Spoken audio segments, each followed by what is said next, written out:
Content warning. The Adventures in HellwQrld podcast talks in depth about QAnon, which means we have to talk about all kinds of child abuse and violence against people. Listener discretion advised. Hello, everybody. I'm Mike Rains, a.k.a. Poker and Politics, and welcome to another episode of Adventures in HellwQrld. This week, I'm joined, as always, by Haley, a.k.a. Arizona Right Watch. What up, everybody? Hello, good afternoon, good morning, whatever time zone you're listening in. Yep. We are also joined by special guest Amanda, a.k.a. Frank the Turtle. Hello. She made it. She's here. And, of course, it's in his contract he has to go last, the mysterious L. Well, buenos dias, y'all. Como estas, my beautiful babies? What is that? That's some southerner who knows Spanish but doesn't do the accent, either because they refuse to or because they think it makes them sound racist. No, that's good. Which is one of my favorite linguistic debates. Mm-hmm. It's just like, does putting the stank on it to make it sound the way it's supposed to make you sound more or less racist? I've watched a bunch of videos on this topic. It's pretty interesting to me and only me. Hey, everybody. It never crossed my mind that it would be like perceived as more racist to speak correctly. Like, I was in Panama with this girl who was like trying to order a hamburger at a McDonald's, and it was so she just kept yelling "Uno hamburger" louder and louder, and I wanted to kill myself. And like, I feel like that is bad, but if she just properly, also just said hamburger, even really anything, I don't know, that's fascinating. I never thought about that. Yeah, so I'm on your side. I think that going the extra mile and like trying to make yourself sound as authentic to what you're trying to say as possible is probably the way to go, because I don't think it's like appropriation or like, presumably they will understand that you're just trying to get as close to their native tongue as possible in this hypothetical situation. But some people follow the other side. They think that having a white person just all of a sudden go into their like, I'm going to roll my R's and sound suave, like on only these words because they cover your culture. Like, that, like, some people are just like, dude, you're putting like a black scent on that or whatever. As the resident podcast Latina, I will say that you can be white and Latino, so racist is an interesting term for it, because you can be many races in Latino. It's not a race. Okay, look. Let's not start throwing around the like any sort of yellow card or red card at people using the term racism wrong. We will fight we will have to fight everyone, including me and Mike and everybody. We'll fight everybody. I was just at a Fuentes Hitler rally, so very confusing. Yes, there are white supremacist Latinos. There are white Latinos. There are black Latinos. There are indigenous and mixed Latinos. It is a diverse... Did you know that there are African Americans in Africa who have never been to America? So weird. I love it when people make that mistake. They're trying to be so PC that they call Africans African Americans. It's like, ooh, that's a bridge too far. So anyway, hello, comedy podcast, everybody. What's up? I mean, this part has certainly been like, I'm not sure if funny is the right word for it, but certainly more funny than the typical rough nature of the stuff we have to talk about. Presumably a Nazi rally, considering our special guest is here. Oh, it's gonna be real funny stuff with me. Don't worry, we're gonna have a great time. I do love taking verbal swings at Nazis, because thankfully I don't live around any physical ones for me to actually take swings at. Oh, you do. Well, okay, I do, but I don't know who they are. Yeah. I don't know who they are. The last time I found out who one was, I was surrounded by like 40 or 50 people, and I was like astonished. I was flabbergasted. I was like, my God, in real life, an actual person like this in my neighborhood? Yeah, we had an issue at my workplace where some guy, we kicked him out, and he proceeded to go on the internet and complain about how his First Amendment rights were being violated, which, again, is not how the Constitution works in any way, shape, or form. And then, like a week later, a guy walked in wearing a White Pride Worldwide shirt, and we were wondering if that guy had been put up to it by the other guy. And like, this was an effort to try to get him thrown out so that then they could claim like free speech issues. It was very bizarre. Like, I was aggressively uncomfortable and went to management about it, and management was like double freaked out because they just didn't know what was happening. And I was like, you need to understand what this guy's doing. This is unacceptable. Well, I mean, your casino is federally funded. Right, So, exactly. And because it's federally funded, they should be allowed to say that crazy stuff in their mic. How dare you impede upon their First Amendment rights? Yes. We are in DC. You actually can't discriminate against somebody for their political views. We're the only place where it actually is protected, as hate crime status or whatever, which is a real fucking bummer for us. But everywhere else, I think in the country, right? You can just be like, screw you, you gotta go. I'm not actually sure what the generally I would just be like, if you're being a dickhead, I'm inclined to just throw you out and then have it get settled afterwards. But that's only instances if you're being a Nazi or some shit. So I haven't had any trouble with it in the past. Yeah, I love being the big burly guy that they would call out to kick customers out when I was working retail or fast food or whatever, and people were acting the fool. And I'd have a small female manager. These people think they can talk to however they want. She'd just be like, "Oh, bet." And she'd just go get me and a bunch of the other lads to come out. Just be like, "Excuse me, what were you saying to our manager exactly?" Yeah, they would leave.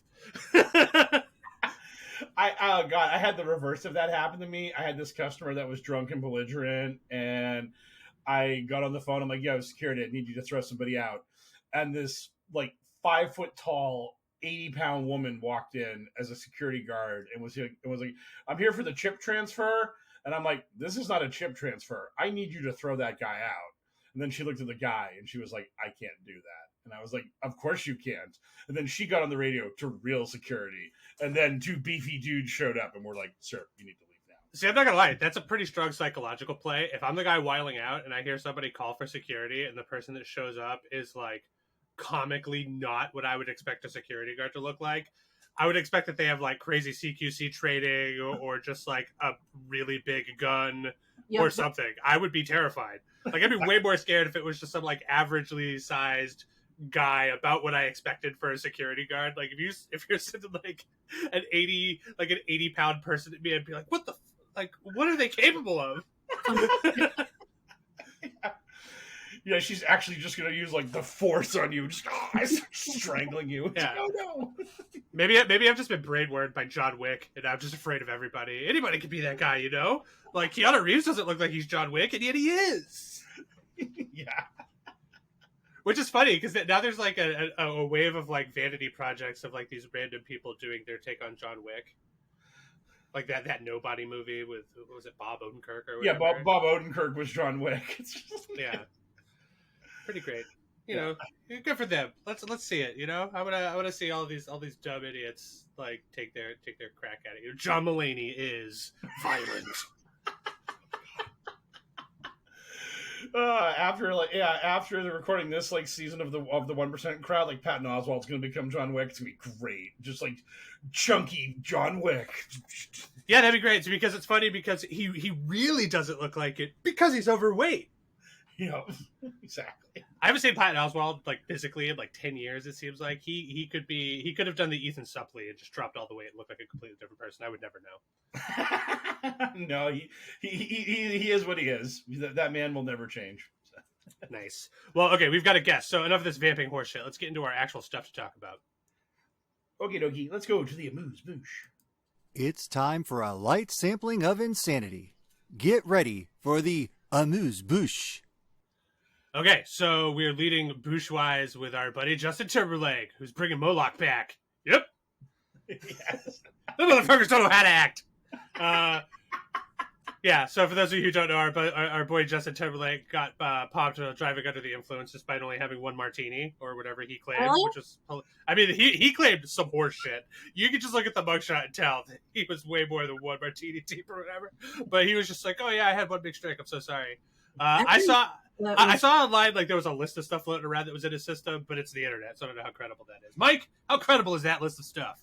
Not credible at all. Nice. From the actual reports, Timberlake refused to be tested. He basically was just like, "No, I'm not giving you the blood or the breathalyzer or any of that stuff." And the stuff that they were claiming he had in him, they basically said everything, as Elle said. There was one report that he had Molly and all these other drugs in him, and then people went even harder on him. They started hitting him with stuff about how he was using muscle relaxants that are used so that gays can have the butt sex easier. Poppers? Yeah.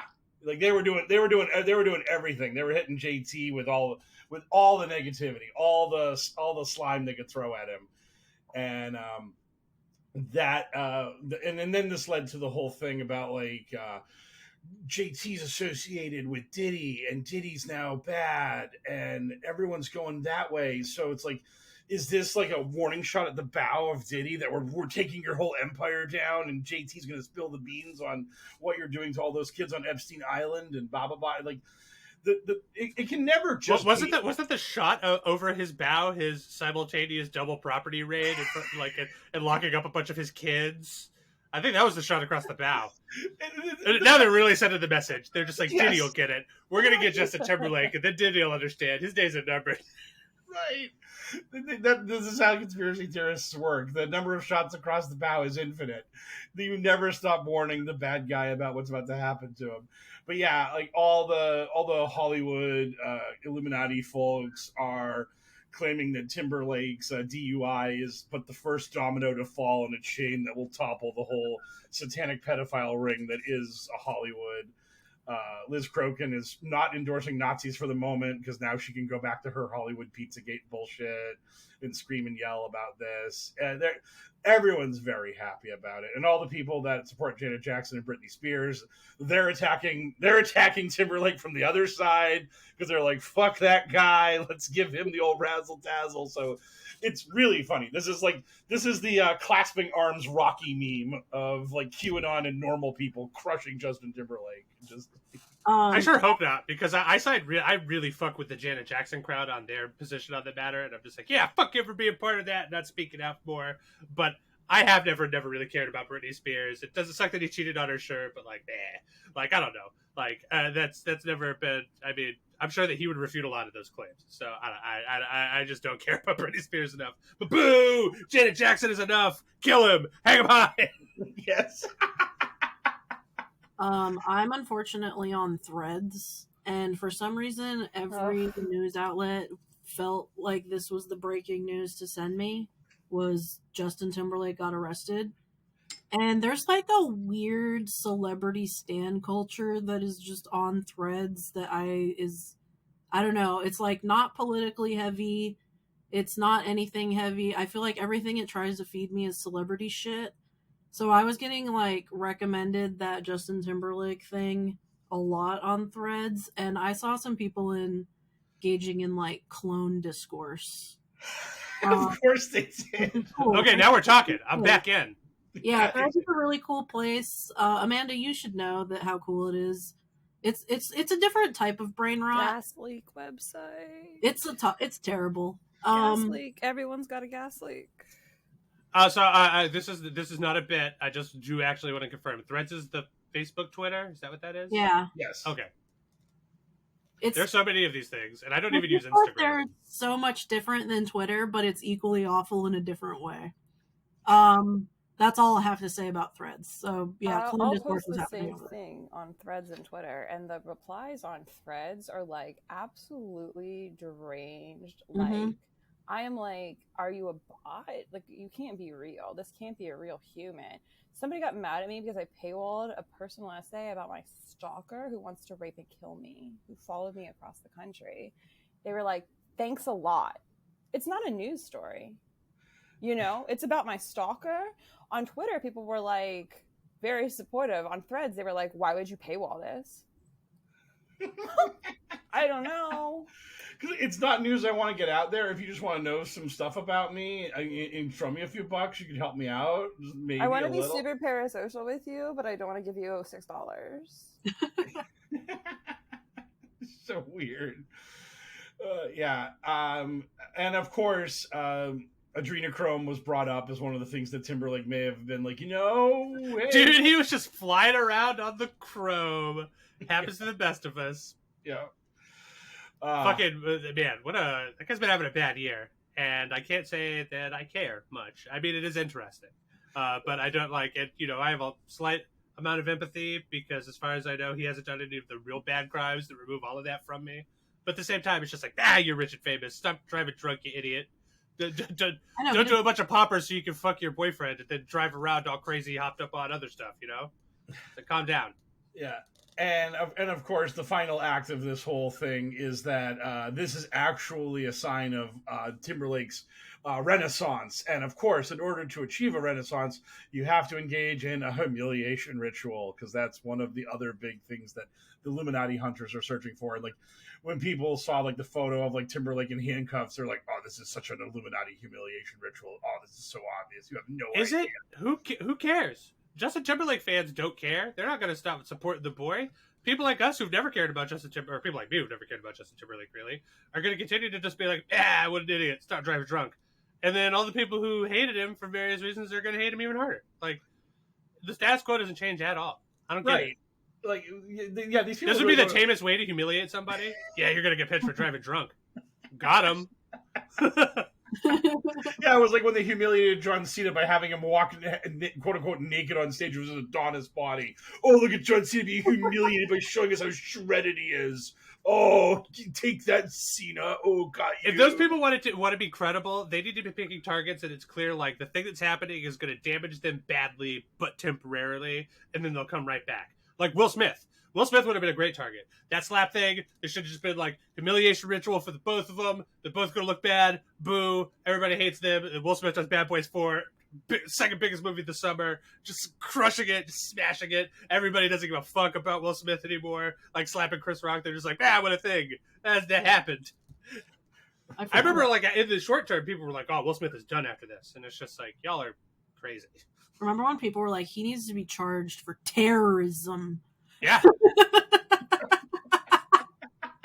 he 9/11'd Chris Rock. Yeah. Just like all of a sudden somebody comes over and whispers in the ear, just like, there was another slap here. Just to go, shit! Oh, second slap hit Chris Rock.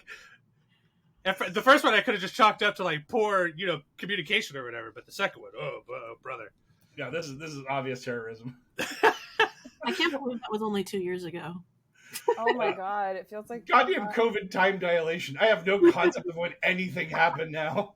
For a brief moment, I thought you meant 9/11, and I was like, I don't get that joke, but it did also make me chuckle. 9/11's every year. Yeah, we were just like, I can't believe that was only 2 years ago. I should just say that about any crazy thing. Yes. Oh man, Ruby Ridge just last Yes. All right, but we should still move on. Okay, second Bush topic. We're going to do some brief updates to Trump's brain continuing to deteriorate and Joe Biden, I guess, being replaced, which is a crazy thing that I haven't heard yet. So let's start with that one. Mike, what's going on with Biden being replaced?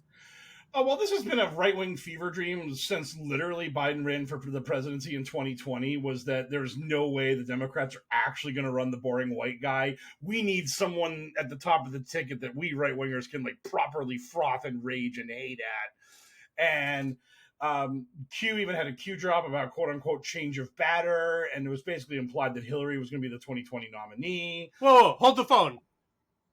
Since when have Democrats not been putting up boring guys? Is it what is that? I mean, like semi-recently they sort of stopped doing that. We got an Obama, and then they tried to get Hillary in there.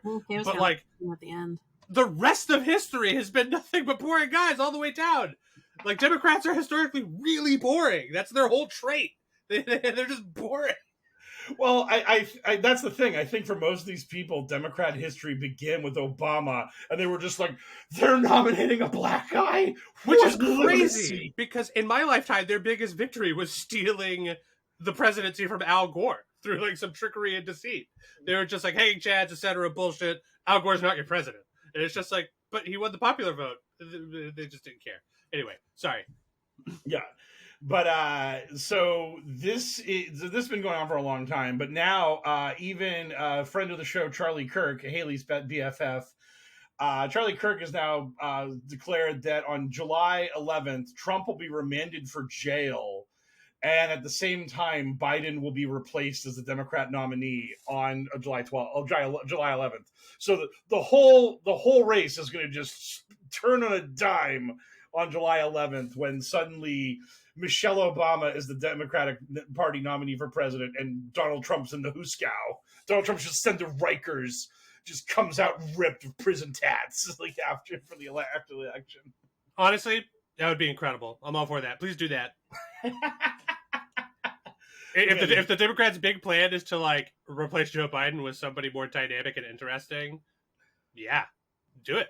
Like, okay, you have my support. Yeah, but the problem is that this is again a fantasy. But they've been doing this for forever, and literally every QAnon right wing idiot I see online, they're just like, the Democrats know they're going to have to replace Biden. The only question is who. And today I actually saw Brian Cates like have a long-winded article about how like FCC regulations require that so they can't give that Biden-Harris money to anybody. It's like, buddy, you think your enemies are funded by the Rothschilds, who are literal trillionaires who have more wealth than the world combined. They don't need whatever money the DNC's raised recently. They can just create Rothschild PAC and fund it with $5 trillion to make sure that every commercial we see is for Gavin Newsom or whoever you think it is that's going to be the replacement. Note to self, smoking on that Rothschild pack. Yes. Also, was that a new voice that you just busted out? That like high register sort of squeaky? I don't think I've heard that squeaky voice before. That seemed like a new... Have you been working on some new material there, buddy? I didn't even know I did it. Did it just come out of you? That's excellent. I mean, I like to see you opening up. You're blossoming like a flower after 4 or 5 years. Yes. Doing this. I'm finally growing as a performer. Yeah. You're like that corpse flower. You only bloom rarely, but when it happens, my God, so beautiful and odious. Mike Raines, the Durian of podcast crew. Okay, so that's the Biden replacement theory. Of course, it wasn't as cool as I was hoping. I was hoping they were going back to he's a hologram, he's got a clone, he's an actor in a mask. But... Oh, that's like they're doing some weird stuff where they're talking about that and like how like in October or something he'll just resign the presidency and then Harris will limp across the finish line and lose to Trump in a landslide because it's all been scripted that way. But like that's a different. I mean, if they have the hologram technology, my God, what I want is for Biden to win again, and when he's being sworn in, he hits the button and the hologram deactivates, and it's just like AOC, just like it was me the whole time. Progressive socialism for everybody. Boom! Overnight socialism. It's happening. That would be awesome. Because that is how the presidency works. Mm-hmm. You just wave your hand and make whatever you want true. That would be awesome if, like, it literally Biden was like acknowledged that he's not really who he claims to be, and once he's sworn in, you'll find out the true core Biden. Like, we're electing mystery president. That would be like it's like a Contra villain. Yes, there's your old reference for the people out there that wait for me to make one of those every show. Okay, so that was the Biden replacement theory. Now let's talk about Trump's failing cognitive ability. I would like to start by talking about how he fucking brazenly decided to call Biden out. He's like, I demand that we take a challenge of the mind. Yes. Yeah. He's like calling for... He's like, you can just sort of tell the flop sweat is forming on his brow as we're getting ever closer to the debate between him and Biden. Like, he's calling for Biden to be drug tested, and I just... Well, then let's see you take a test there, Mr. Adderall. That'll be lovely. And then... beyond that, we had the fact that he talked about how he aced the cognitive test again. And he said that the doctor that gave it to him was Randy Johnson, which is not the name of the doctor who gave it to him. It was Randy Jackson. Randy Jackson, by the way, was Trump's personal physician when he was president, and he's also a congressman now. So Randy Jackson will probably be legally changing his name to Randy Johnson any minute now to make Trump retroactively right. He's going to just be like, no, the God Emperor didn't speak. I told him that was my name. I don't know how those documents said my name wasn't that. And he was giving another speech yesterday, I believe, and somehow he segued back to sharks. The man just can't get over the sharks. I hadn't heard about this. Incredible. I love how much he hates and is terrified of sharks. Yes. He just did it again. Just, like America's dealing with a lot of issues, inflation, crime, Israel, Palestine. Let's talk sharks. It's time for some sharks. Did he do the same anecdote? Is he just continuing to workshop it, or was it like a different thing? Was he still trying to do the battery thing, or was this a different jag? I only saw a small bit of it, but he was just talking again about how like people defend sharks, and he doesn't understand it because sharks are objectively bad. Like How can you? In his mind, he doesn't understand how anyone can be pro shark. Like when someone tries to explain to him, "Yo, Mr. Trump, Mr. Former President, like they're animals. Animals don't think like highly. So like if they bite, it's not just because they're like violent murder fish.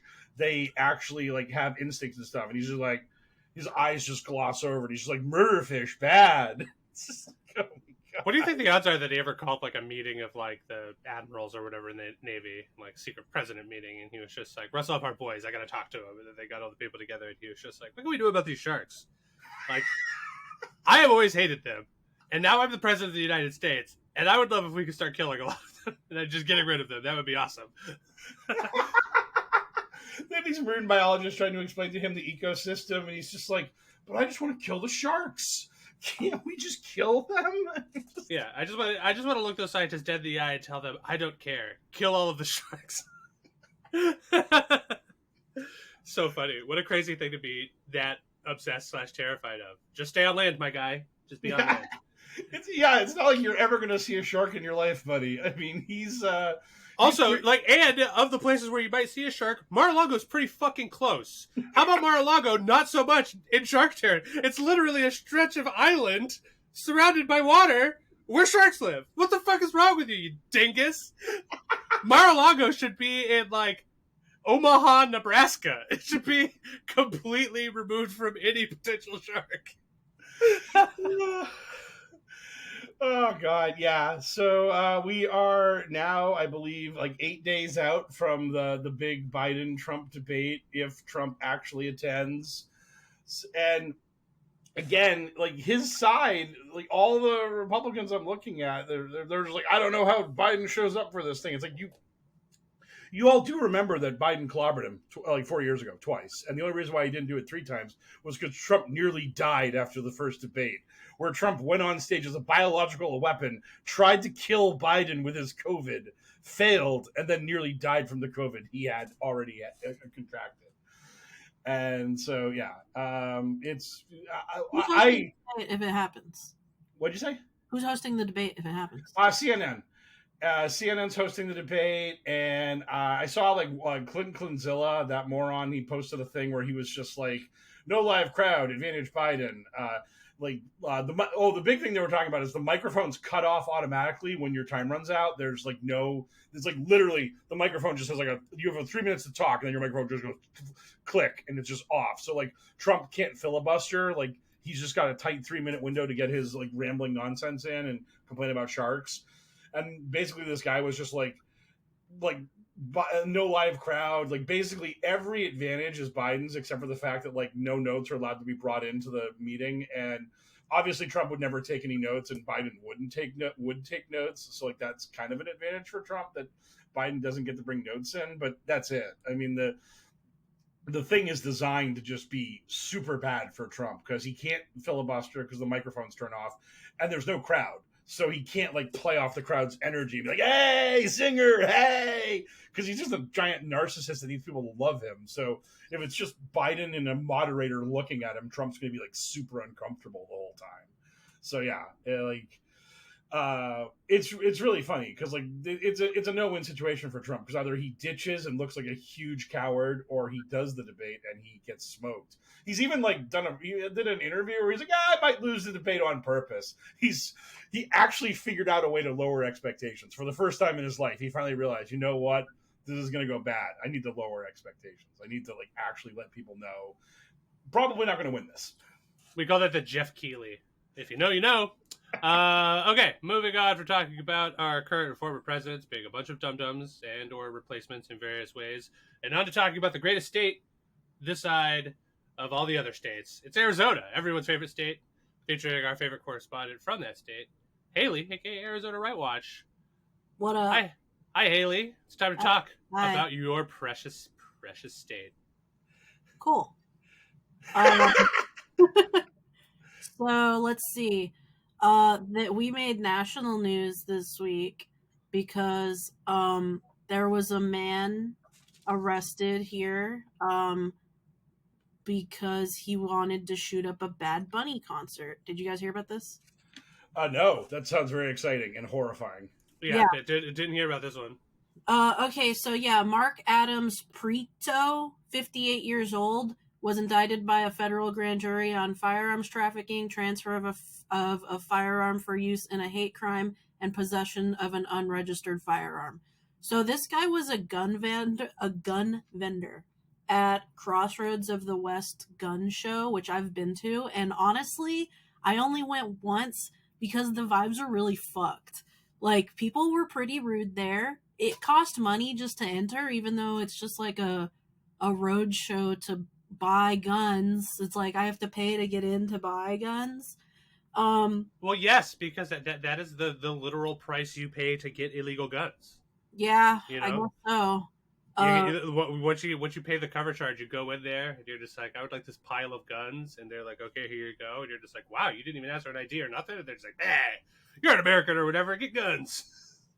Was Yeah, it you like can one get of those your- like you can buy the Turner Diaries kind of gun shows? Yep, Yeah. yep. There's always one booth at this place that you basically find that's like, there's a guy that's selling some shit. He's selling patches. You can ask him to see behind his wares kind of vibes, you know? I'm pretty sure, honestly, this guy was one of them. Cause yeah, he was selling, his supposedly from his, home collection, which that sounds suspicious enough. Oh, sorry, I just want to say briefly, I did actually hear about this. I saw the photo of this guy walking through, like, one of the two photos in the news article I saw was just like him, like, kind of walking awkwardly through a parking lot wearing like a blue button-up shirt. Anyway, I did see this, yes. Yeah, with a big old long rifle. Yeah. So basically, he started mouthing off to somebody like else at Crossroads of the West, saying that he planned, leading up to the 2024 election, to target an area that had a lot of black people. And he chose a Bad Bunny concert in Atlanta. And yeah, he literally said, the reason I say Atlanta is Georgia is a fucked up state now. When I was a kid, it was one of the most conservative states in the country. Why is it not now? Because as the crimes got worse in LA, St. Louis, and all these other cities, the N words moved out of those places and moved to Atlanta. That's why it isn't great anymore. And they've been there for a couple years, several years. And then he planned to leave a Confederate flag at the shooting to send a message. And he, wanted to also make it clear that it was a racially motivated attack. And he basically told this dude like he was gonna shout KKK all the way.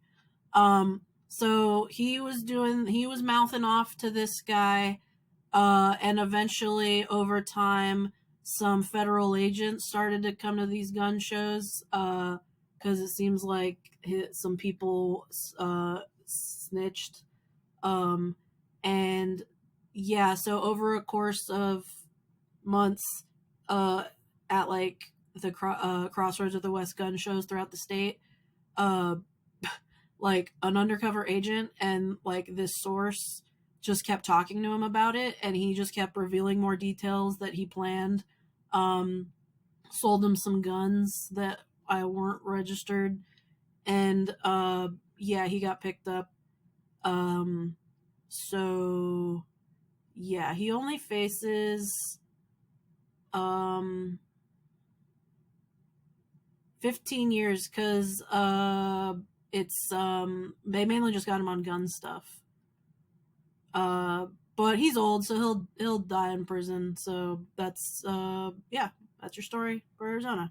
I'm really surprised that it's only 15 years because it was just, that guy sounded like such an awesome moron in the sense that he's like, hey, I would like to commit a crime, and I'm going to talk to you about that. And I'm also going to put every hate crime and terrorism modifier on that for bonus penalties. I really want to make sure that I get hit with as many different things to make this as bad as possible for me. But yeah, if he's an old dude, he's getting 15 years in a club fed, then he deserves every crumb of that. So yeah, that's great. I think they can add more time with the other charges, but yeah, the main maximum penalty for the transfer of a firearm for use in a hate crime is 15 years. That's the bonus. That's right there. The hate crime modifier and the transfer of the firearm. Bam. Yeah. Good job, idiot. Also, didn't this lad have like lofty goals for this to just be one of many attacks to like start an actual just like cross-country race war? Yeah, he wanted it to inspire at the time, like he wanted martial law to be declared. He wanted to do it like leading up to the 2024 election specifically, so like he was hoping martial law would be declared and basically, yeah, a race war would start. Your typical white power type terrorism type shit, but Dude, they must get such turgid boners over the idea of martial law, just like a mandate that allows them to just go shoot people with their guns. That's all they want in this world, is to be able to shoot people with their guns. Yeah, they just want to imagine the Purge, and like they are one of the badasses in the Purge, like going around just like wasting people and like winning. And it's like, BTW, buddy, you're never going to be the main character in any movie. Like you're just like you're a 50-something schmuck with an AR-15. You're dead within the first 3 days of the Purge. BT dubs. Like, it's just not happening. It's just not happening. You're like, look at my big gun. It's like, yeah, you're also slow and have no reflexes. I mean, everybody in America has a big gun. So guess what? Can't shut up, apparently. Yeah, and you can't shut up either. You're like, I want to kill all you people who are not white. It's like, oh, wait, there's a lot of non-whites here with guns, and now they're all firing at me. Oh, now I'm dead. Oh, tough break. It's like, great job. Alrighty, is that all the Arizona news that's fit to print for the week? I feel like I'll make another appearance probably in the Sneeko Punch, just because it's kind of semi-turning point affiliated. I would certainly hope so. We do let you out of your cage for a reason. No, get in there, mix it up, whatever you're comfortable. Tell us to shut our stupid mouths. Override us with your powerful voice and say whatever the fuck you want. But yeah, Arizona. But no, on that note, I guess it's time for us to get into Q's in the news.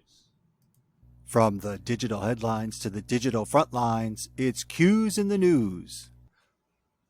Alrighty, leading our Q/conservative nonsense headlines this week is the two great tastes that go great together. We've always hoped for Vladdy Daddy, Vladimir Putin, and his sweet country of Russia going to the old Kimmy Kim over in North Korea, and they're shaking hands and doing fist bumps and raising each other like in chairs above a crowd of people, all cheering for them, showing how great North Korea is, because boy is it great.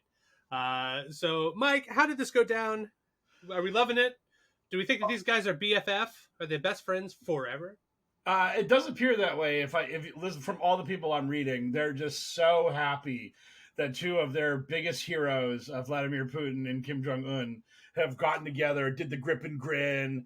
Putin's making some noises about giving North Korea like long-range missiles to like shoot into South Korea because he's getting his ass paddled in Ukraine. So maybe he's going to start some trouble on the Crimean Peninsula and Argle-Bargle. And it's like, buddy, you're in no position to give anybody any weapons. Like you're trotting out tanks from the 1950s to try to conquer Ukraine. So don't be acting like you got any juice to do anything else. And if you are going to North Korea, like one of the poorest, most backward nations in the world, and you're begging them for arms in order to fight Ukraine, that is such an unbelievably bad look. And yet, like all these people are spinning it like, oh, look, North Korea allying with Russia, allying with China, allying with India. Like, we're seeing where the lines on World War III are being drawn, and it's not good for NATO and America. It's like America can end the world like 6 times over. We don't need allies. We have lots of nuclear weapons. Like this is not even an argument. Like calm down. North Korea joining Russia doesn't, much like Elle said a minute ago, this doesn't move the needle at all. This has literally no impact on world geopolitical power. Like North Korea couldn't do anything to anybody unless they just wanted to shoot off one of their nukes, which means North Korea then doesn't exist anymore. So also, I saw these headlines, and like, of course, everyone's going to talk about two big world leaders meeting like this, especially when they're both, bad guys relative to the U.S. But at the same time, it's just like they were always pals, right? Like this is just them reaffirming they're just like, yes, continued pals, because Russia being their pal is the only reason why North Korea gets to be a thing, right? Yeah, like, yeah. North Korea exists because China and Russia wanted them to exist. Like the main reason why this is a big deal is because Putin actually went into North Korea, which is kind of like the thing nobody does because it's the hermit kingdom. It's like so isolated that if like the North Koreans want to do any foreign policy, usually their leader has to go out into the world and be like, "Hey, I'm not going to meet you in the land of starving people and malnutrition and everything is terrible and bad. I'm actually going to go to your country that's probably not a actual hellscape." I don't know. Dennis Rodman seemed like he had a pretty good time. Yeah. Yeah. Dennis Rodman, noted leader of America. Yes. Yeah, he went over there. He had a great time. And then he came back and he was just like, I can't believe that guy dunked on me. Me, Dennis Rodman, NBA player, had no match in the 1v1 against our glorious leader. I mean, not glorious leader. Oh shit. The one thing that's really nuts is the Kim family is obsessed with basketball. Kim Jong-un's dad like created new rules for basketball, and like the Korean basketball league plays under those bizarre rules. It's very interesting. Like I saw like an article about like how much the Kims just love that stuff. It's just all these people who are like, America sucks, blah, blah, blah. It's like, we have cultural victories so insane that even North Korea emulates us. Even North Korea is obsessed with our culture. Like, there was some video of Kim Jong-un. It might have been at the Trump summit. Kim Jong-un arrived and like there were like 10 North Korean guys running alongside his limo. And that was because he saw the movie In the Line of Fire and he just loved it. And he's like, do that for me. I want lots of people running around my limo and making me look cool because I saw it in an American movie. It's just like, Yeah, I think we could all agree that North Korea is great, but unfortunately, yes. Russia getting involved is a deal breaker. You know, Yes, I was like, Kim Jong Un is mad tight, and his basketball skills are obviously beyond reproach, according to Dennis Rodman, who he 1v1'd easily. So yeah, I'm devastated to learn that Russia is their friend, and that Vladimir Putin is apparently there begging them for some of their bullets or whatever. Yes, he's like, don't worry, it'll all work out because once we have Ukraine, then we'll really have it. We'll have that Ukraine. I love that the end goal of this, like, you know, when it's turning into like probably going to be like a 5-year military campaign, maybe more. Like, even if he ends up winning, quote unquote, taking over Ukraine, it's like, what the fuck then? He's like, yeah, I've got it. It's mine now. Got it. Yeah. I conquered Ukraine at the low cost of like $15 trillion and like 5 million dead Russians. Woo! What a win!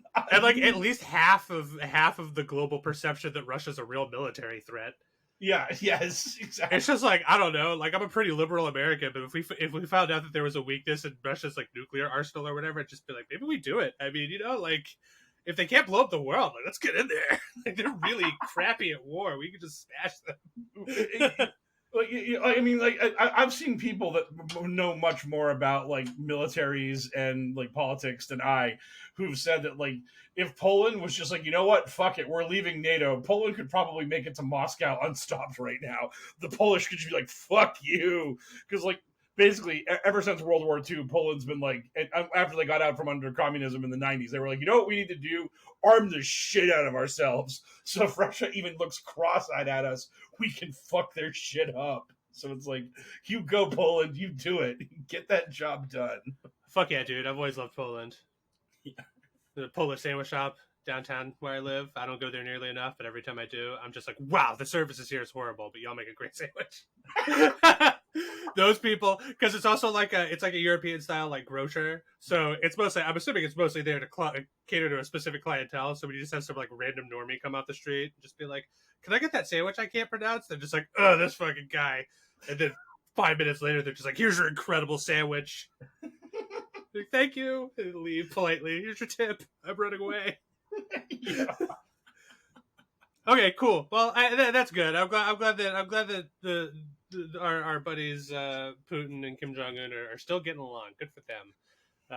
What a time to be alive, I guess. Okay, that's the more boring of our news items. Now it's time to get to the real meat and or potatoes of this week. This has been such an exciting ride to go on. Everybody loves this. Sneeko, a person I had never heard of before, got rocket punched. Really? In front of a camera. It was great.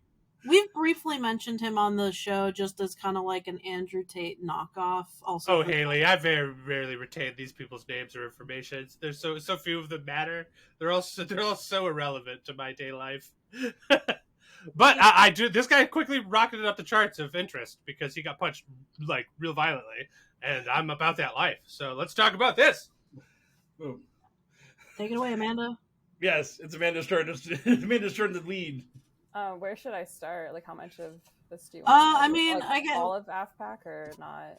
Yeah. Well, okay. So what was this event? I don't even know what event this was at. Oh, so the very beginning. Okay. So Turning Point USA had a conference in Detroit this past weekend. And Nick Fuentes, noted Hitler guy, he decided he would hold his AFPAC 4 during Turning Point USA in Detroit. So there were already some issues because AFPAC 4 has been delayed so many times because he's always holding this conference, the America First Political Action Conference, alongside CPAC or Turning Point USA. So they're supposed to have it in December and they canceled it. Then they announced it for during Detroit. Here are some problems. Number 1, Groyers afraid of Detroit. Okay. Yeah. Yeah, it's really funny. 2, he was only announcing VIP guests. He wasn't announcing speakers. So, like, that was alarming. You know, if I was a little idiot Groyper who had paid $100, $150, or a sponsor had paid like $10,000, I would be like, I wonder who the speakers are. This is really weird. So we get there. We all get to Detroit. I am going around hotel to hotel. First, I'm calling them and saying, are you hosting AFPAC?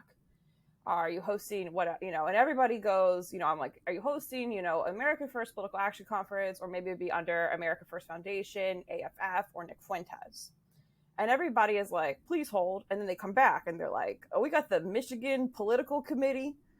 We got Republicans, a conference, America. Are you talking about the Turning Point USA convention? No one knew what the fuck I'm talking about. I call this one hotel, and the guy sounds young, and he goes,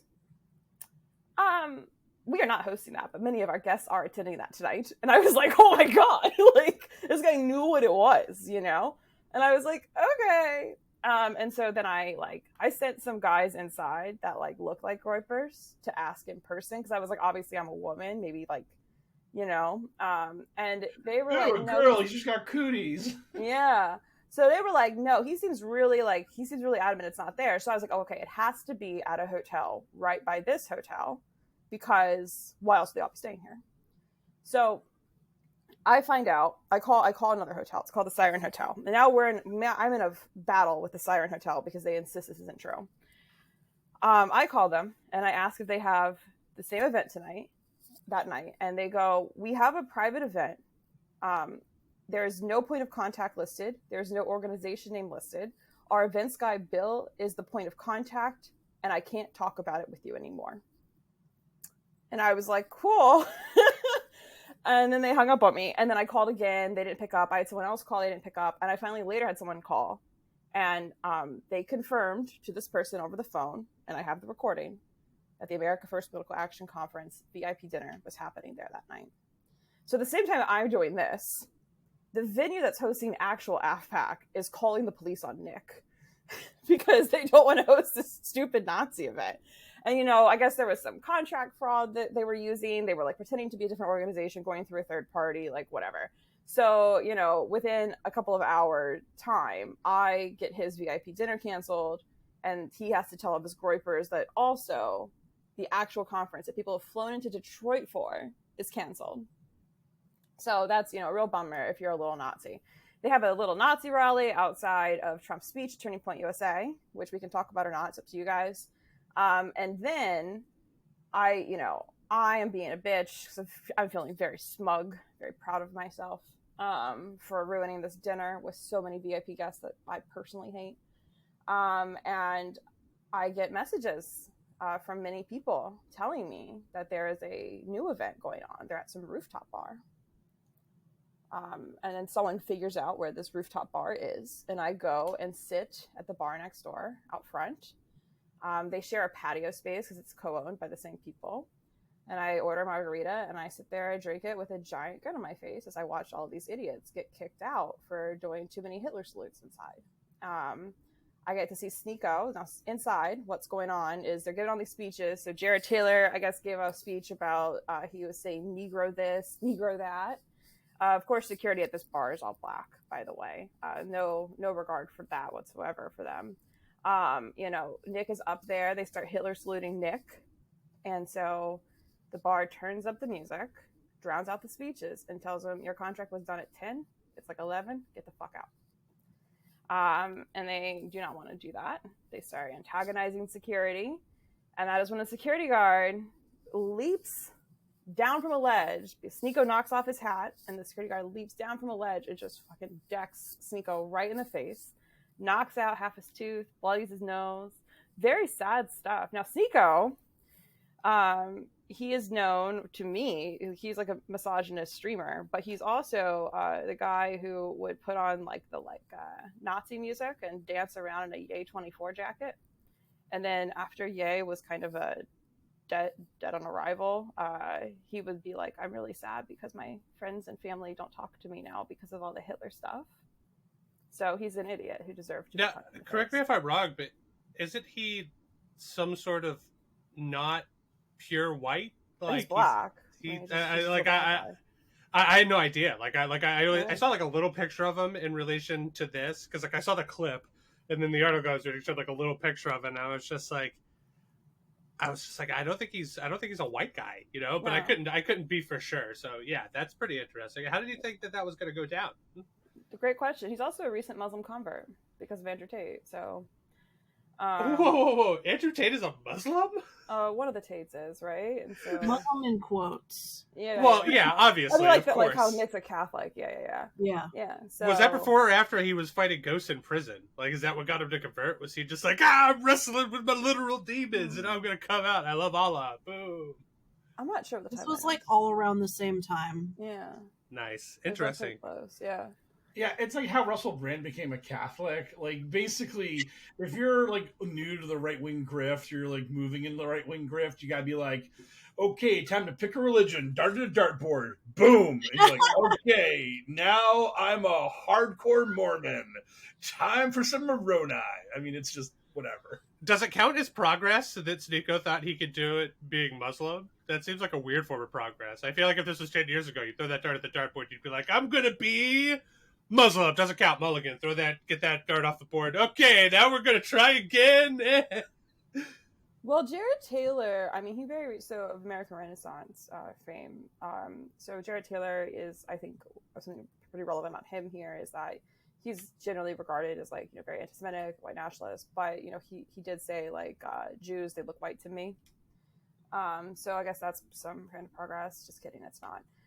But he's very anti-black and has like consistently been so. And so, I guess like it is interesting that like the movement has shifted, but I think it's just like a response to demographic shift in America more than anything else, because if your movement is alienating so many people, before you get into the nitty gritty of like Irish versus British, like it's just, you gotta move those goalposts a little bit. And so I think that's what it is. I think the most interesting part about it to me is that, of course, I think Christian nationalist is a bad term, but it's a term that apparently is what's in favor.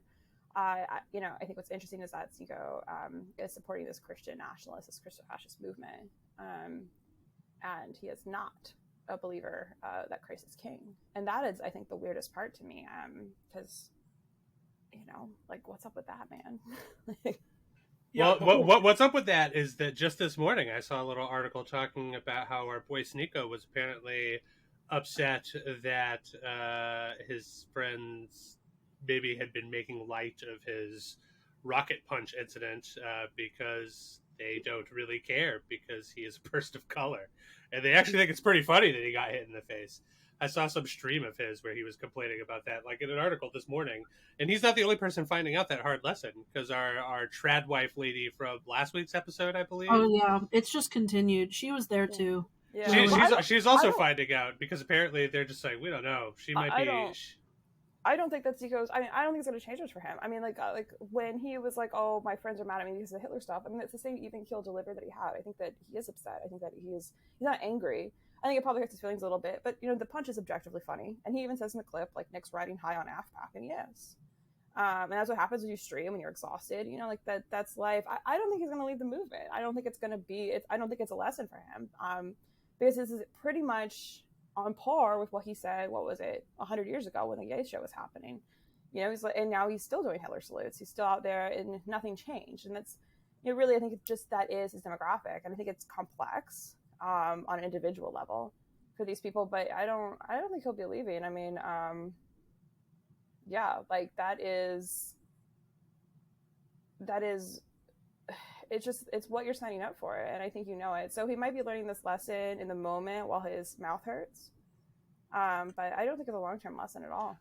Oh no, he's made his bed. He's like, well, this is the bed I've made. I've got to lie in it. So Nick's having some fun, and I'll probably always be lesser in Nick and all the other people's eyes because I'm not white. But again, like, hey, when you're doing the Hitler thing, them's the breaks. Like, I just feel like he's coming to grips with the fact that, like, this is his life and this is where he's at now, and it's just not great. But he can't. We need some like supernatural style event, a la like a Christmas movie or whatever to happen, so that he can learn the lesson of what happens if his team wins without his team actually winning. He needs to be It's a Wonderful Life. He needs to just or like the Ghost of Christmas Future. It's just like, wait a minute, this sucks. These people, like, they're not taking care of me at all. This place is horrible for people that look like me. It's just like, yeah, motherfucker, this is what happens. This is your good ending. Give it the program. Yeah, that's the thing that always makes me laugh about Ben Shapiro when, like, Nick Fuentes is, like, yelling at Ben Shapiro and the gripers are giving him shit. He's like, moving about, like, from, like, whatever convention it is to wherever hotel he's staying in. I'm just like, Ben, this is the end result of you winning. Like, literally, This is the victory you're hoping for when, like, Trump and the Republicans, like, seize power and make us a fascist state. Like, you're not gonna like the outcome because they're gonna side with Nick over you 10 out of 10 times. This is what happens when you become a famous rapper. Is what Mike Reyes is getting at. Okay, so any more fun that we need to discuss for this here convention? I mean, I do love talking about idiots getting punched in the face, but I'm not sure Amanda, what do you think of Turning Point USA playing stupid when Candace Owens is on the stage chanting "Christ is King" at the crowd, and they kind of put out a statement that's like, it has nothing to do with anything. I'm gonna caveat this with that I had press credentials to TPUSA and then they revoked them, which is expected because they have a lifetime ban. So I also, like, even if I'd had the credentials, would have really gone into the conference. I don't really care about it, and that's for obvious reasons, right? Like, I'm there for Nick and nobody else is. But this is like what Nick has talked about for years. For years, he will put on Telegram, Charlie Kirk, Matt Walsh will say something and he'll say Groyers won, Charlottesville won. And he's right. He's completely right. When it comes to Turning Point USA, that's what's happening. They're co-opting his language. They're co-opting his stuff. I marched to the Capitol with Groyers who chanted Christ is King on January 6th. So that's a W for Nick, for sure. I actually, I had thought that Candace Owens might actually come to AFPAC if it had been in a secure location. Yeah. And I think if it had been in a secure location, she would have been there. She's lucky because the cops made them all leave and they all, none of them were prepared. There were very few people wearing masks. And I will say that rally in front of Turning Point USA, like, we can extend this further with TPUSA playing stupid. People were walking out of the Trump speech and into Nick's speech. And all around me, I did not see a single mask, no Groyper wearing a mask. They were still wearing TPUSA credentials with their blue hats. It was everywhere. People don't care. They don't care anymore about being out of Turning Point USA because Turning Point USA will not evict them, and it no longer matters. So, and the thing is, at the end of the day, there's a list of names. Specifically, I was at CPAC, and, I wrote an article after they yanked my press credentials there. And I said I wasn't allowed in, but here are these neo-Nazis who were. And I named them. Ryan Sanchez, Brian Betancourt, both at Turning Point USA. Kyle Ferreira, also at Turning Point USA. Valley Zoomer, he was there. They're all allowed in. Now and this article got a lot of attention. It got a lot of attention within Republican circles with Matt Schlapp himself. So these people knew, and these names could be on a list if they wanted it to be. And in fact, I believe that Kyle Ferrera's name was already on a list of people who were not allowed in. That was my understanding. And so I don't know. I think that there's, it is what it is now. There'll always be 2 years after the fact. Whatever Nick does, Charlie will do it then too. It's pretty bleak. Some of the people that I saw in that crowd, I've been trying to associate with Nick because I knew in my heart that they were. I've been trying to have direct evidence of them associated with Nick for 2 years. And they were just sitting there in front of me without a mask on. They don't care. Not anymore. Yeah, even Posobiec was waving like that white boy summer flag on stage. There's just like because like Nick comes in with like the group knowing he goes into AFPAC, goes into the People's Convention knowing he'll get booted immediately. And he's like with this big crowd that it's like once they're done marching with Nick, they all go back into the People's Convention because they all have passes. That's right. I hate that White Boy Summer got co-opted by these racists and now is like a racist thing. That's a bummer. I have to talk about this because this, Mike, I teased you with this, but they marched in with a guy, Michael Ray Corey. He came in with Jake Shields, when it was him and Fuentes and the Groypers, trying to get into the People's Convention. And that Corey guy is one of the Austin Steinbart guys. He promotes the Quantum Party in his profile. He literally tweeted like, "We need an America First Quantum Party," Solidarity. Yeah. Oh yeah, Solidarity Alliance. So I thought that what was the hell's a Quantum Party? It's Austin Steinbart, who is the time traveling Q guy. He's the guy that claims to be Q from the future. He has a party that's like surrounded around his so-called quantum physics, and it's called the Quantum Party. And hell yeah, get him involved. Who do I have to talk to get him more involved? That would make my weekly burden so much less here. I would love to talk about this guy every week and his nonsense. I'm sure his take on science is really sciencey. Yeah. He was around during like the audit stuff. That's how I got eyes on him. And he's like, yeah, total Steinbart guy. So I thought that was funny that they had a Q guy with them. That is I don't like that at all because I don't want to deal with the Q shit. Get the fuck away from America First. Leave me alone. Go away. And the best part about Steinbart is he's not even like the Q shit because like the QAnon people fucking hate him because like his whole mythos of in the future I am Q sending messages to myself in the past, like they hate how much he tried to make himself the main character of the QAnon story. Like, oh god, all the other you know what? I believe him. Yes, I for one thing he's legit. Hashtag bring back the time cube. Yeah, we need more time cube. This was a long time ago, so I haven't mentioned it in a long time. But when Austin Steinbart started like trying to promote himself, he DM'd me and a bunch of other QAnon debunkers in an effort to try to like show us stuff, to try to get us to talk to him, engage with him. Like he DM'd me, he DM'd Travis View, Mike Rothschild, a bunch of people. Like we all got this just wave of DMs of like Austin Steinbart standing in front of like server farms and places, giving a thumbs up. And he was just like trying to show that like he's like, I'm a real boy. This is serious. And it was just like Lord knows if his account got suspended or whatever. But at one point I DM'd him and I was just like, look, man, let's be totally off the record. Just tell me your grift. Just tell me the scam you're running. I won't tell anyone, I swear.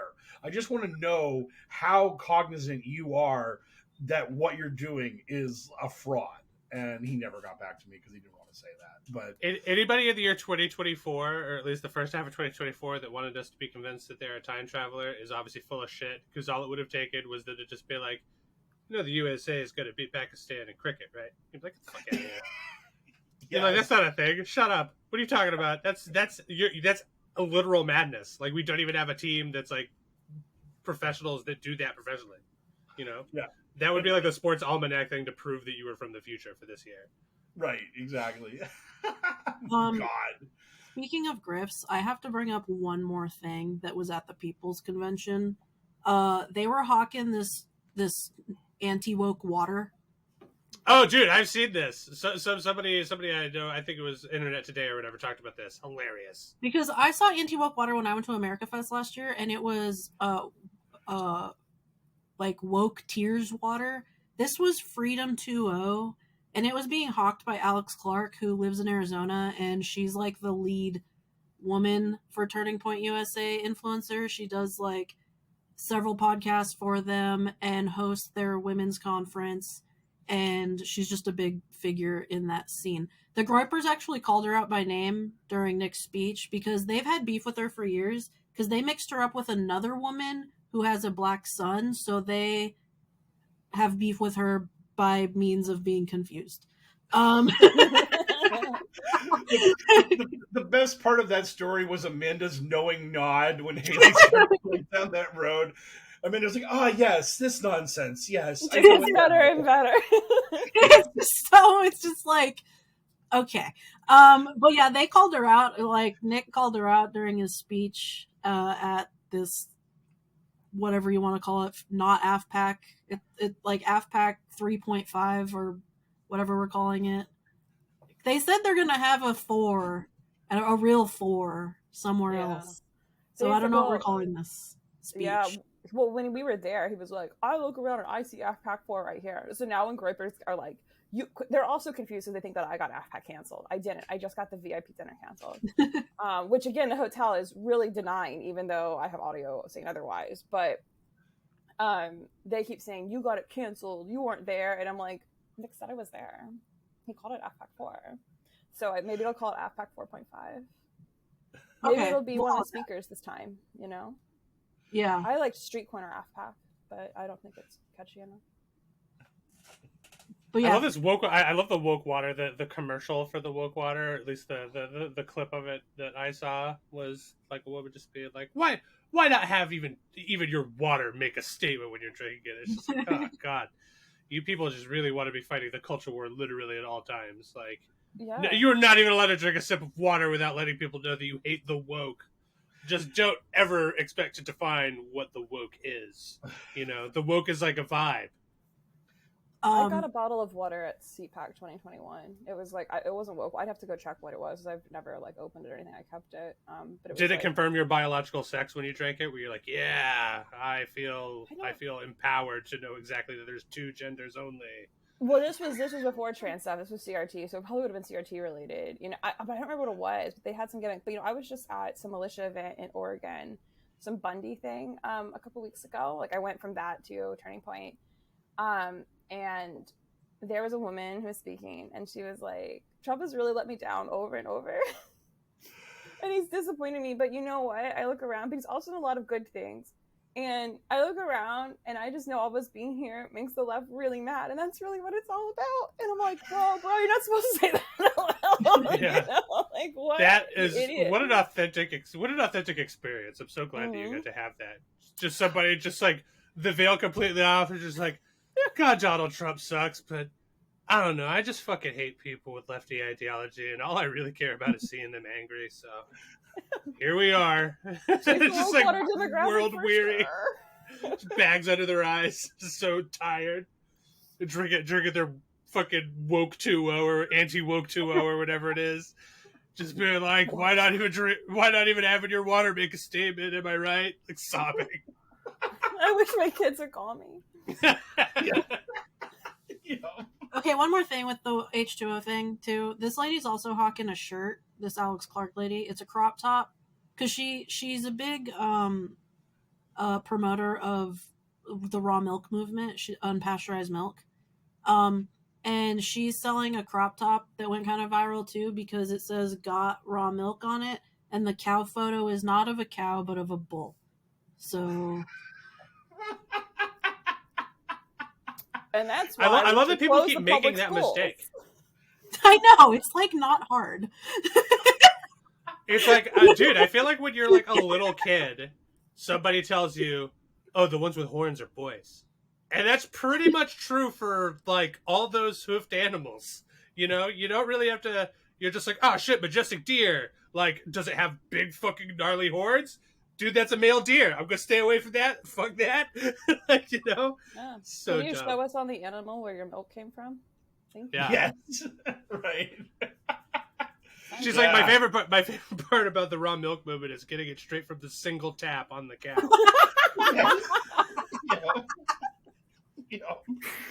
Because the cows are famous for that, for only having one long udder. That's it.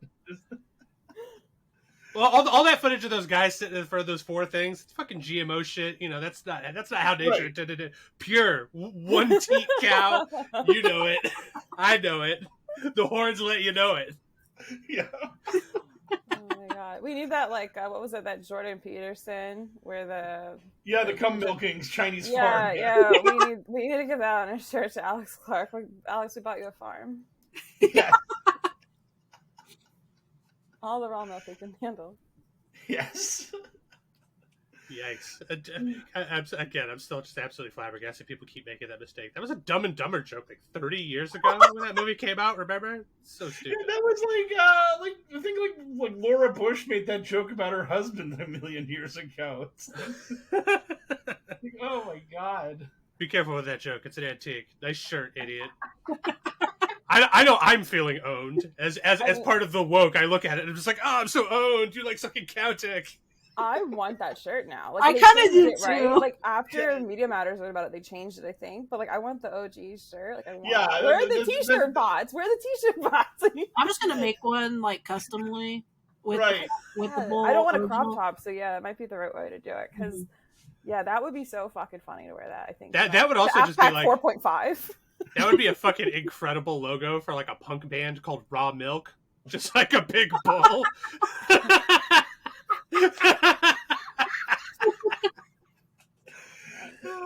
That idea is for free. Anybody out there is musically inclined, get your fucking punk band together. Their name is Raw Milk, and their logo is a big strapping bull, and they're here to fucking shred. All right. On that note, do we want to move into our mailbag for the week? That sounds like a plan. Our listeners got questions, we got answers. It's time for Q&A.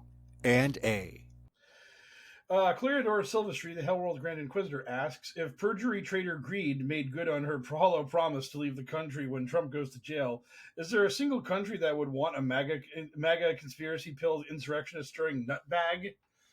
Russia would love her. She'd be the biggest.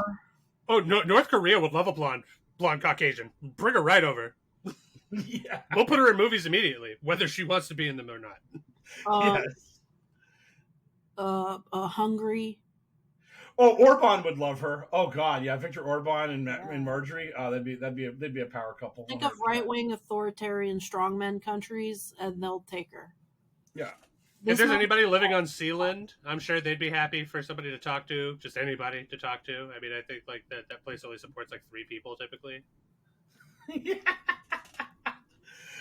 The Sealand deep cut. I love Sealand.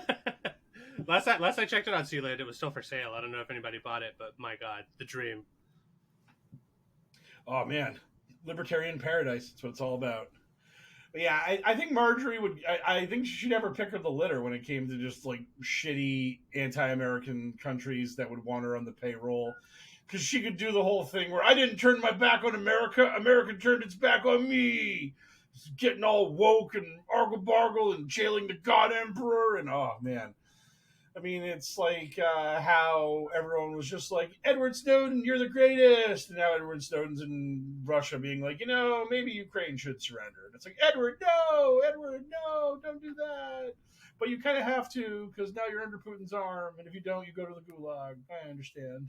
So, yeah, I mean. Where you die peacefully of a heart attack while walking along the lake, according to our Russian corridors and stuff, and then you'll get the body when we're done with it. Shut up. Yeah, exactly. We have to find a suitable heart that looks like it died of a heart attack that we can put in this kid before we send him your way. Yeah. Yeah. So thank you for the question. Eric the Deep said, Operative asks, if someone were to adopt QAnon into a teen high school drama, what archetypes would various influencers take on? Oh, the thing about that is like, I mean, you kind of have to go outside of QAnon to get like to the womanizer and like the Lothario character, because none of those guys have any riz. I mean, they're just. I feel like the future Q guy would be their Poochie, right? He'd be the guy that jumps the shark when he shows up. He's there, the great Kasu, because all the audience is like, boo, we hate this guy. We hate future Q. He sucks. yeah, Steinbart's Scrappy Doo. Oh God, he's the scrappiest Scrappy Doo of them all. The problem is like they're basically just they're all shaggies. They're all just like dorks. They're all just so desperate. I mean, but none of them would admit that. So right. you know who your like swarthy like Fonzie Lothario type would be. It would be like Miles Strong. He would just like nobody would like tell him that's crazy. You know, they'd just be like, you're not that guy. He'd be like, no, I am this guy. Like, no, you're not. He's like, no, I am. And they're like, oh God, this show's tanking so hard. This show's so bad. And I feel like the women would do pretty better. Pretty better, which is good wording on my part. But, but I do think they would be better because they would like play into those archetypes a lot.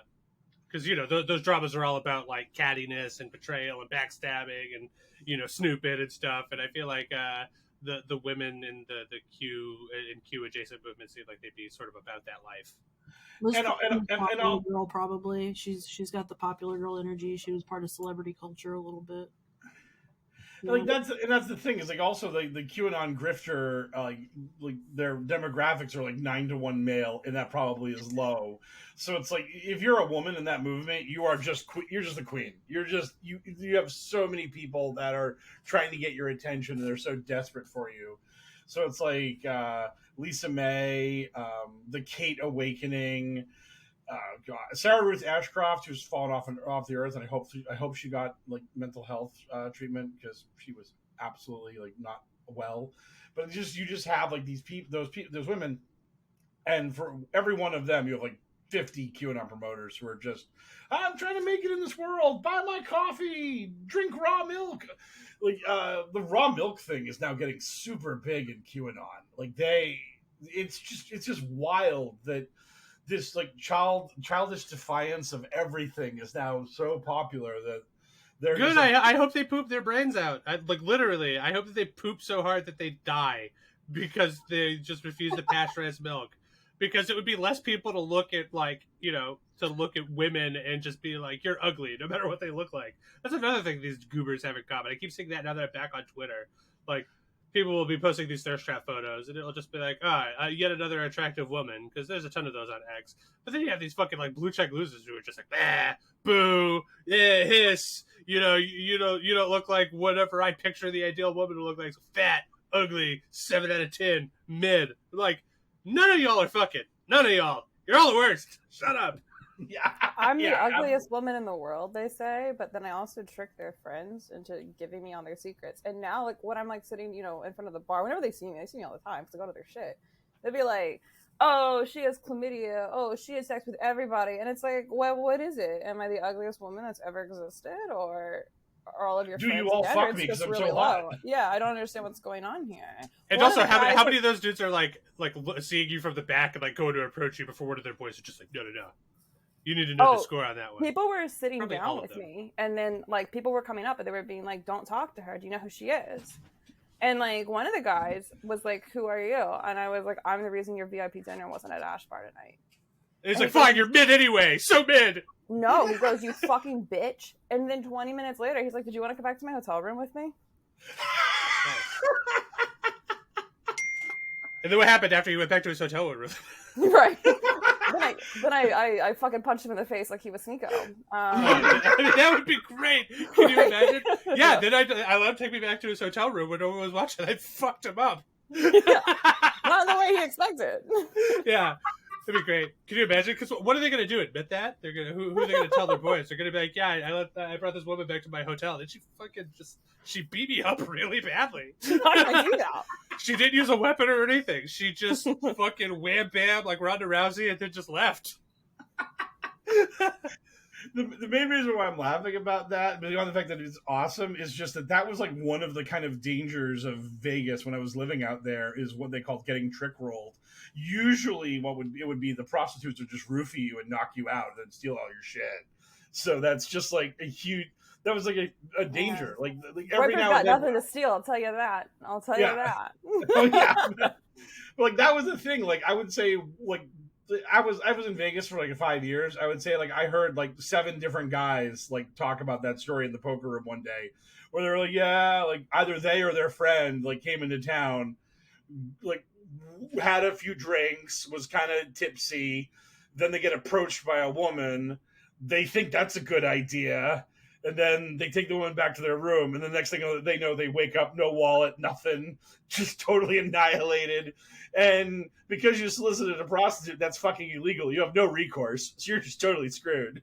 So it's just like, if I'm properly reading between the lines here, Mike, I believe you've been roofied at least 7 times, and you should probably seek medical attention. Damn it, one of these nights I'm gonna get laid. One time it's gonna work out. Why does this keep happening to me? Yes, you nailed it. It's like, joke's on you, I only brought Monopoly money. Actually, the funniest thing was when I worked at the Tropicana in Vegas, the elevator that would take you to the casino floor was literally on the exact opposite side of where the poker room was. So you had 2 options: put on your name tag and have customers bug you as you're trying to walk to the poker room, or don't wear your name tag and get endlessly solicited by prostitutes. And I always chose the latter. And I was the handsomest boy in the world. One time I got solicited like 6 times before I got to the poker room. Just every 100 feet. Hey baby, what you doing? And I'm just like, eh. And then just keep walking, and then like, hey sugar, what's going on? And it's just like, my God. Hell yeah, dude, that doesn't sound like a bug. That sounds like a feature. The ego stroke on your way to work. Yeah. It's just like when I was at the Trop, they did not care about the prostitutes. They did not care. They were just like, yeah, they get free run of the casino floor. If they want to talk to our customers, they're allowed. And if this was a sitcom, you would get the funny, like, gradual, like, slide into you doing, it's like the 2nd or 3rd season. You wake up, put your shit on, you, like, tuck your name tag in your pocket, you're walking through the place, and all the prostitutes that used to make you feel like the prettiest boy in the world are now just like, oh, hey, Mike. Yeah, exactly. Yeah, exactly. One of the prostitutes polled well, so now she's a recurring character. She's gone from a bit role to a larger role in the show. Yeah, exactly. Yeah, you're like, oh, hey, how's your classes going? She's like, oh, I'm almost graduate. She's like, oh, shit, we got to do something special. Just super wholesome and fun. But everybody on the same page. You will not be paying any of them for sex, and they will not be sexing you for free. Yeah, that's exactly. This is the way. Yeah. And finally, DJ Doogie asks, Coke or Pepsi? From Coke. Coke, says Haley. Yeah, I mean, I think it's got to be Coke, right? Coke, yeah. Pepsi's disgusting. We should burn the factory to the ground. See, I'm not about that. Alana's revenge. Alana's revenge. That's what it is. I'm a connoisseur of mini colas. Well, less now that I don't do the sugar stuff. But I always thought Pepsi was fine. I didn't have a problem with it. But I did grow up in the South, where literally all soda was just called Coca-Cola. So it's like it would be tough for me to betray my roots and say anything other than Coke in the matchup between the two of them, the headset matchup. Also, I believe Dr. Pepper may have surpassed Pepsi as the number 2 brand in the country. Yes. Dr. Pepper is actually, I don't drink soda unless I'm extremely hungover. It's like twice a year I'll drink soda. Dr. Pepper is the only really good soda. Dr. Pepper it's a pretty different experience. It does still have that, like, it has a little bit of that medicinal quality to it because that's its like original origins, like a lot of them are. But yeah, there's something special. I was disappointed when I lived near the Waco area. I never got to go to the Dr. Pepper plant because apparently they've got that good original brew shit that they only serve at the plant, like the original like fucking recipe of the 23 flavors or whatever it is. Probably can't get the same at Coca-Cola's factory. They're probably not. They're just like, here's your cocaine beverage. I've been to the big Coke thing in Atlanta. You definitely cannot get that. Very sad. Bummer. See, wow, you're making me, as somebody who was literally born in that state, you are making me feel very bad about having not been to that I went precious to land. college in Atlanta for about a month before I decided both college and Atlanta were not for me. So Hell yeah. Yeah. It was like one of the few things I did while I was there. Fair enough. I mean, it is like for a long time, it was one of the few things to do in Atlanta. Atlanta, like over the past like 20 years, is yeah, it's been about 20 years ago. I mean, I graduated. I was 06. So yeah, there we go. Yeah, in the past 20 years, like it got a food scene that I guess was good. That has got kind of bad recently because they're all at their own butts. And Keith Lee went there and destroyed them. He destroyed them. Anyway, sorry, Coke. When I was a kid, I was all Pepsi all the time. I never really drank Coke. That was just my family. And then I got into A&W root beer and Sprite, and now I'm already a large enough boy as it is, and soda would probably kill me. So I just drink water and sparkling water. Also, wow, dude, we get it. You're not from the South. You graduated from Pepsi to A&W. It's like, okay, yeah, I know. We get it. You live north of the Mason-Dixon. Calm down. Yes. That's me. Because that combination of words would never happen in the South. Old Yankee migraines. If you were like doing a dalliance with Pepsi, it was like, yeah, I started drinking Pepsi, then I went back to Coke, motherfucker. Honestly, though, like, you know what launched right when I was a kid, like right before I left I almost said Massachusetts, Georgia. When I left Georgia, never to be seen again, was Fruitopia. So when I think of my home state, I think of Fruitopia. I remember OK Soda. I remember people homebrewing OK Soda with the Sprite. I think it was like either like Sprite and the High C Orange, or like Coke and the High C Orange from the fountains at McDonald's. Because I just remember that being like the way to get OK Soda after they discontinued it. Fucking lunatics. Just let it go. I didn't go to the lab to start tinkering to find out what they made Fruitopia out of once Fruitopia was discontinued. I was just like, oh, bummer, Fruitopia's gone. Same thing with Crystal Tab and Crystal Pepsi when the fad was trying to make everything crystal. See-through is better, because the stupid American consumer market perceived see-through with healthier. That was the whole reason for all of that horse shit. Yeah. Yeah, see?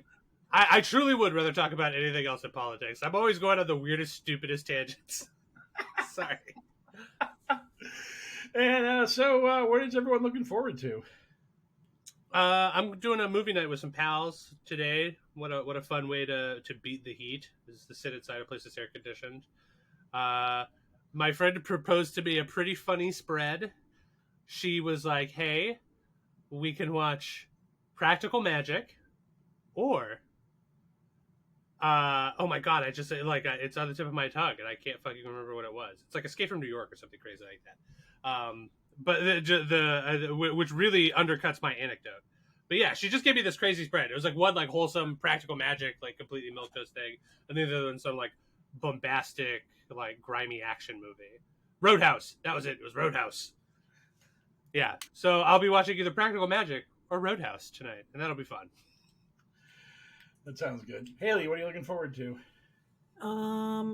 I've been playing Animal Crossing again because it's the only thing that's relieving me of any stress, because it's basically a baby game for babies, and it's nice. So I'm looking forward to just chopping some trees, catching some bees. You know what I'm saying? Chopping trees and catching bees. Haley's all about that Animal Crossing life. My Animal Crossing island is dead to me because I can't bring myself to load up the game to see what sort of sorry state it's in. Oh yeah. I haven't played since like it came out. It was like those heady like first like few weeks at the Pando where we were all going crazy, and Animal Crossing just happened to come out at the exact perfect time. So everyone on Earth was playing that game for the first few weeks, including me. And then I got bored and wandered off of it, and I have like a whole island of digital critters that are overgrown with weeds and probably pretty sad and passive aggressive. If I ever load it up, they're going to be like, "Oh, look who's here!" Shut up. Don't backtalk me. Be grateful I'm playing this game again. I'll delete you, motherfucker. I'll end your whole existence. What are you looking forward to, Amanda? My birthday party's on Saturday. So that... Oh, cool. Oh, hell yeah. Happy birthday. Happy Well, thanks. birthday. It was like 2 weeks ago, but Oh, whatever. Birthday. Even I better. had a documentary and the PNW, and then I was in Detroit for that Nazi rally. So Woo. Nice. Do it, yeah. I get it. My birthday was also about 2 weeks ago. Somebody's be cool people born in June. Very true. Yeah. Oh, yeah. This podcast will probably no one in my work listens to this podcast, but we're having a surprise birthday party for somebody tomorrow, so that'll be fun. I'm attending that. But also, the Celtics won the sports ball championship for basketballs, so that was exciting. And Are you going to scorch your dick off in a Friday parade of scorching no, dick into? yeah. It's really funny that like literally all sports ball championships end at the wrong time, because when the Patriots win the Super Bowl, you get to freeze to death in the February winter, and when the Celtics win the title, you get to literally die of heat stroke celebrating in Boston. Hey, there's a chance that the heat might break and you guys will have like a crazy ripping thunderstorm instead. You know, don't worry, Yeah. believe in yourself. Yeah. Those are your options: 90 degrees plus or ripping thunderstorm that breaks the heat. Oh, this literally like yesterday, today, and tomorrow, and who knows how long the weather has decided. Guess what, folks? It's summer, and it's oppressive murder summer. I went outside today. I was like swimming. The humidity was 103%, and it is hot. It is muggy, hot, shitty, awful. So, if you go to that championship parade, you are out of your goddamn mind. Just watch YouTube videos of highlights and feel happy inside. You do not need to celebrate by needing to chug a gallon of water every hour, or else your body might shut down. Yeah, my area also hot and hot enough where I was not looking forward to having to go to the dispensary, but thankfully, I believe I have secured myself a nice little ride to make sure that I don't have to walk. Like normally, love the walk, grab a smoothie, hang out, chill. Checking the local color. I fuck. No, that's the wrong word. I pet some dogs. Like just checking a lot of the cool dogs at the dog park. Love that stuff. But not when it's balls hot outside. So I'm happy to have a ride secured.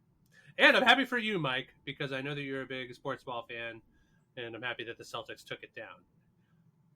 I know that some people were just like, "Oh my God, is Dallas going to secretly come back and rally and destroy the Celtics?" And everybody was drooling over the possibility because they all hate Boston sports fans, and as well they should. End of statement. Okay, so thanks everybody for listening to the Adventures of HellwQrld podcast. Another successful show. Well done, all of us, including our wonderful guest Amanda, and thank you, our listener, for supporting us with your ears. If you want to support us even harder, you can do so by giving us a 5-star review wherever you get your podcasts from. If you want to give us any of your money, Lord knows that we will take it. Visit us at patreon.com/pokerpolitics. In exchange for $5 or more per month, you will get access to all of our bonus content. So if you just can't get enough of us knuckleheads, you can go ahead and get 50, 60 extra hours worth of content up at patreon.com/pokerpolitics. If you have money and you don't want to give it to us, we totally understand. Lots of ways you can do good with it in the world, but the one we always suggest is love146.org, an organization whose vision is the end of child trafficking and exploitation. Thanks as always to DJ Minimal Effort for the use of our original intro song, remixed accidentally by Mike Rains into what you heard at the top of the show. Thanks to our buddy Frosty for all of our voiceover work when we need it. You can find Frosty on Blue Sky at FrostyVO. You can find the show that you're listening to, that's right, The Adventures of HellwQrld, on Twitter, aka X, at HellwQrld with a Q instead of an O. You can find me technically on Twitter at HellwQrldFatty, spelled the same way as the show, but all I do is talk about pop culture shit. So if you're here for the politics, avoid me. Otherwise, come listen to my hot takes. They're fucking hot, but they are accurate. You can find Mike Raids, of course, on various social media at Poker Politics. Haley, various social media at Arizona Right Watch, aka AZRW. And thanks especially to Amanda for being our wonderful guest host in the chair this week. Amanda, where can the people find you on social media? I don't want to misspeak. I'm at NoTurtleSoup17 on every platform: Twitter, Gas Leak Threads, Blue Sky, Instagram, all of it. And then I've got a Substack at turtlediaries.net. Nice. And I'm assuming the Substack is the best way to support you if people would like to do so. Yeah. Yes. Rock on. So, yeah, there you go. Use that information as you will. And thanks again to Amanda, for chilling with us and talking to us about all the craziness. R.E. Sneeko getting rocket punched in the face. It was good that it wasn't just like a regular punch either. It's literally diving punch. I mean, if you haven't seen the clip, really go in there and check it out. Anyway, so that's going to do it for another successful episode of the Adventures in HellwQrld podcast. Once again, I have been one of your hosts, the Mysterious L, joined, of course, by my co-host Haley, aka Arizona Right Watch, Mike Rains, aka Poker and Politics, and this week's special guest host Amanda, aka I don't want to get around the brown turtle, but I'm a moron. Sorry, that's my bad. We already went over this. Anyway, good speed, Patriots.